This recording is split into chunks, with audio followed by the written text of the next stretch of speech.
Assalamualaikum warahmatullahi wabarakatuh. Bismillahirrahmanirrahim. Alhamdulillahirabbil alamin. Assalatu wassalamu ala asrafil anbiya wal mursalin sayyidina Muhammadin wa ala alihi wa sahbihi ajmain. Amma ba'd.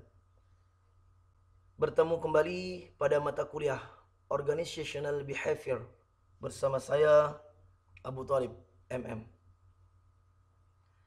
Pertemuan pada pertama ini Organizational Behavior akan membahas terkait kontrak kuliah. Definisi mata kuliah. Mata kuliah Organizational Behavior. Jumlah SKS 2. Durasi perkuliahan 100 menit. Jam perkuliahan sesuai dengan jadwal. InsyaAllah pada hari Jumat. Bisa berubah sesuai kesepakatan dosen dengan mahasiswa. Ini perkecualian khusus. Ruang perkuliahan Google Classroom atau Google Meet insyaallah. Dosen pengampu saya sendiri Abu Talib. Selanjutnya teknis perkuliahan. Total pertemuan 14 kali pertemuan. Terdiri dari 12 kali pertemuan daring dan tugas, 1 kali UTS, 1 kali UAS daring. Seluruh mahasiswa diwajibkan memiliki alamat email sebagai sarana komunikasi dan diskusi dengan dosen. Dan selama perkuliahan berlangsung, seluruh mahasiswa wajib menghidupkan kamera, kecuali perangkat atau HP yang digunakan adik-adik mahasiswa dalam perkuliahan tidak disupport oleh kamera. Rules perkuliahan. Yang pertama, mahasiswa wajib hadir tepat waktu sesuai jadwal perkuliahan atau kesepakatan yang telah disepakati. Selanjutnya, toleransi keterlambatan maksimal 15 menit dari awal perkuliahan atau waktu kehadiran. Jika tidak dapat menghadiri perkuliahan, harap memberitahukan kepada dosen pengajar secara resmi, baik melalui surat maupun email. Berpakaian rapi dan sopan. Jam perkuliahan harus dimulai dan diakhiri. Yang pertama, seorang dosen harus mengawali dengan S, yaitu salam. Selanjutnya BHS, basmalah, hamdalah, dan salawat kepada junjungan Nabi besar Muhammad SAW. Kemudian dilanjutkan dengan D, yaitu berdoa bersama di awal perkuliahan, dan dilanjut M, yaitu mengaji. Nantinya dosen akan menunjuk salah satu mahasiswa untuk mengaji di surah-surah pendek di juz 30. Dan diakhiri dengan M, mengaji dan doa bersama. Semoga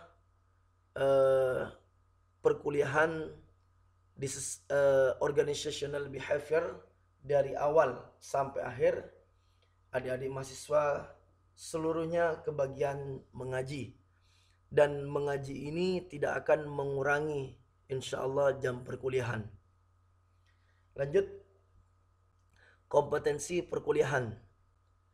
Mahasiswa mampu memahami yang pertama, definisi perilaku organisasi, identifikasi budaya organisasi, karakteristik biografi, motivasi kerja, kelompok atau tim, serta komunikasi. Kemudian mahasiswa mampu memahami arti kepemimpinan dalam organisasi, baik itu teori, gaya, dan etika. Dan mampu memahami pemahaman dan penerapan desain organisasi dalam konteks perilaku organisasi. Selanjutnya,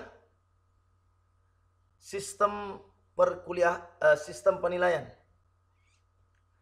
Sistem penilaian terdiri dari absensi atau keaktifan, tugas terdiri dari individu dan kelompok, UTS dan UAS.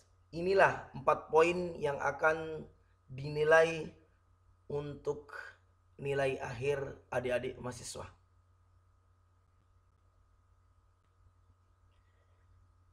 materi pembelajaran atau pokok bahasan. Pertemuan yang pertama, kontrak kuliah dan pengenalan perilaku organisasi. Yang kedua, budaya organisasi. Pertemuan yang ketiga, karakteristik biografi dan perilaku organisasi.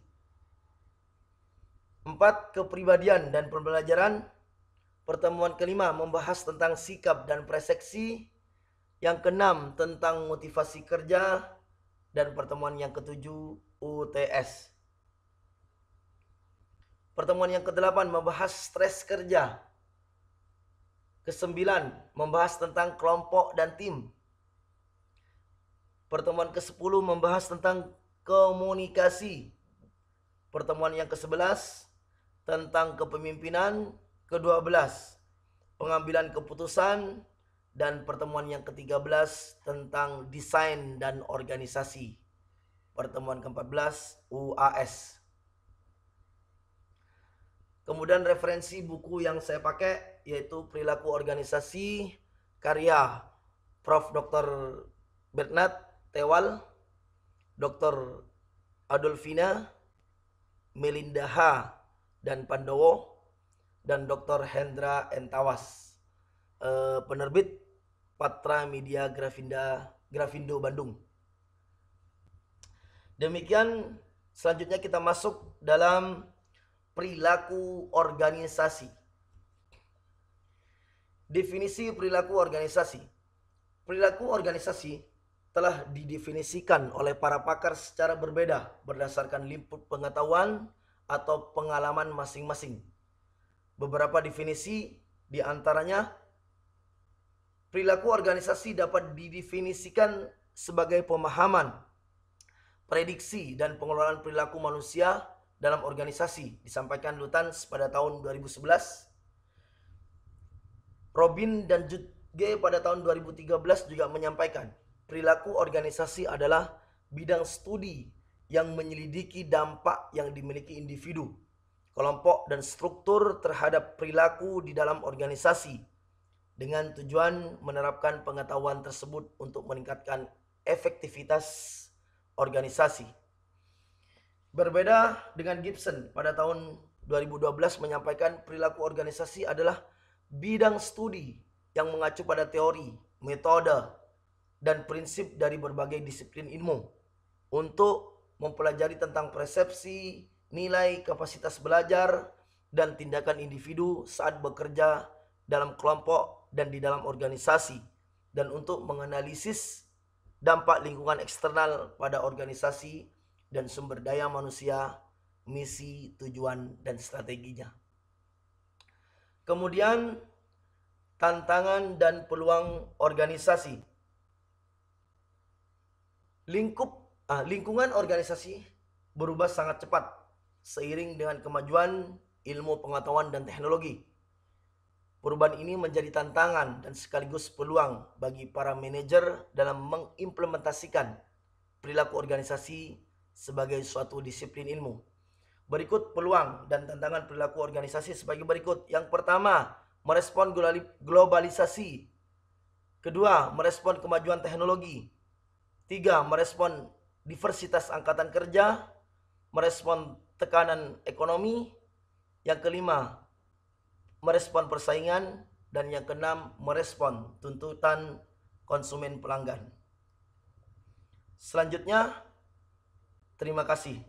Demikian pertemuan kontrak kuliah ini. Semoga menjadi rujukan adik-adik belajar di rumah. Saya akhiri. Assalamualaikum warahmatullahi wabarakatuh.